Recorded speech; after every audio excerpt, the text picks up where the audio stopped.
is like, I don't even know.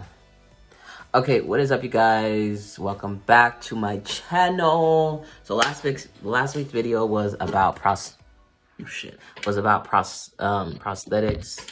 STPs, binders, etc. So I feel like I didn't go into like a lot of detail about each product. I kind of just showed the product quickly and like the drawbacks and stuff. Maybe I did go into detail, but just for like, I don't know, like educational purposes, I feel like I should talk about each one of those things more in detail, and like what they're for, and yeah, so that's what I'm gonna do. So the first video is probably gonna be about binders, because that's like, I feel like the one thing that most, like at least trans men or non-binary people use in terms of like things that they use, I guess, if that makes sense. I feel like STPs and packers and like prosthetics during sex are like less like sought after. I don't know if that even makes sense. Anyway, so I'm gonna start with binders. So yeah, if you guys don't know what a binder is very similar to like a sports bra, to be completely honest, because you know how sports bras are made with like that material that's like stretchy and tight and like kind of like okay, so like a normal bra like is like whoa, whoa, whoa. But like a sports bra like is specifically made for like activity, so it like holds everything in place and kind of pushes it down. So a binder is like very similar in the way that it functions, but it's specifically made for people who are looking to bind their chest so their chest is either like less visible or smaller or basically completely flat, so it looks like, you know, a bio male's chest. So that's the whole point of a binder. There are many obviously different types of binders. I like in the video I think I had like 3 binders. I don't even know why. I think I should have more, because I really feel like I wore that thing like all of the time and it probably like smelled like poo-poo. Like, I don't know. But anyway, so the binder that I first got was, I think it was from, I can't even remember the site. I'll link it down below, but it was like the half binder that was like, or the 3/4, it was like, came down and it was like here.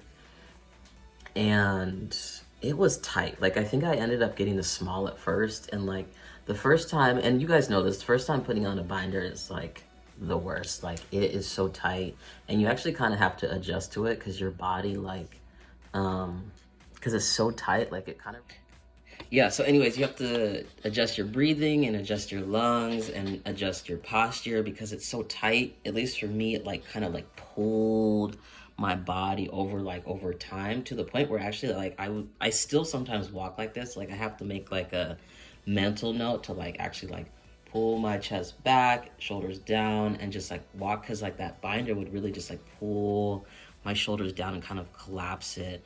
And also, like, I feel like a lot of trans guys kind of turn in just kind of as like a, not even a conscious thing, but more of an instinctual thing, where they're like subconsciously trying to hide their chest or like pull their chest in so that it can't be seen. But by doing that, what I think, what happened for me is like I actually physically pulled my body in. So like my posture was really bad when I had a binder on, and it was bad even after I got top surgery, because I was so used to like doing that, and it's still not the best. But yeah, so it was very, very tight. Obviously it had to be, I don't know if I told you guys this, but before I had top surgery, like, I don't know if people really believe this, but I had very large breasts. I probably had like a D to a double D.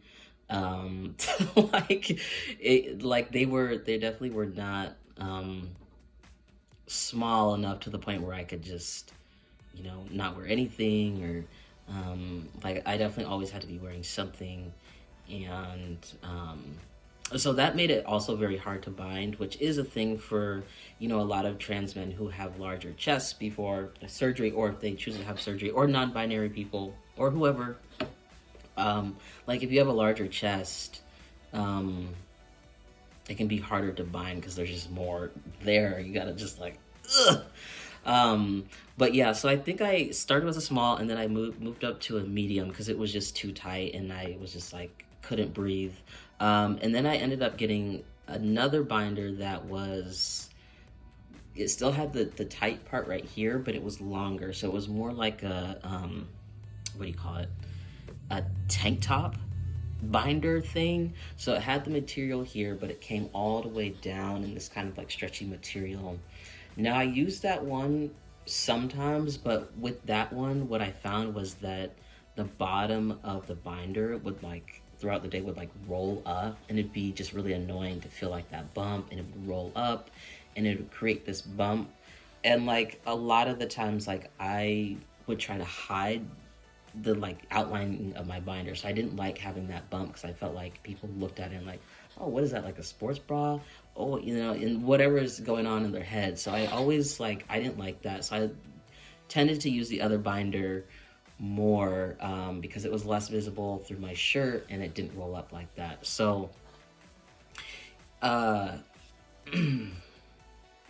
yeah. Oh, so I just remember. So the website and the name of the binder that, or the name of the company that I got my binder from was Underworks.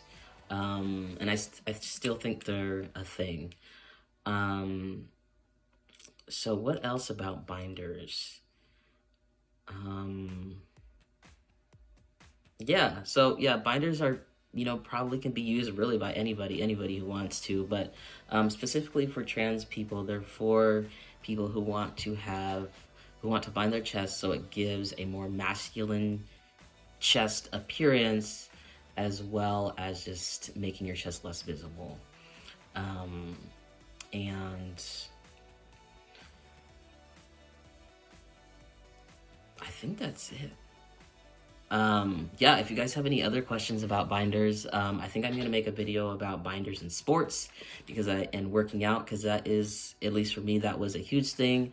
As you guys know, I was a huge sports person. I played basketball all through high school, and having a binder on was, and playing sports, like sports, not just like fucking around in the park, like playing like, you know, legitimate, I'm just rambling, but anyways, like it's hard to know if you should wear your binder during physical activity or working out or anything like that, just because of the fact, because it restricts your breathing so much. And a lot of times, at least for me, I would leave it on way longer than I was supposed to. I think they only recommended that you leave it on for like 8 hours. You know, I didn't always do that. Sometimes I had it on for 12. Sometimes I had it on for the whole day. Sometimes I would accidentally sleep in it. So I know sports and all that stuff is a big thing, just in terms of, I think the big thing is like being able to breathe so you don't pass out, like, you know, while you're working out or while you're participating in physical activity. So I will make a video about that. I don't have much to say, just my experience with that and how I kind of like didn't work around that, but then did work around that eventually. So I was able to still bind my chest, but also, you know, be able to like breathe, because that's, we all need to breathe, right? Anyways, I'm just rambling. Yeah, so the next video is probably going to be about Packers, and yeah, so I will see you guys in a bit. All right, guys, peace.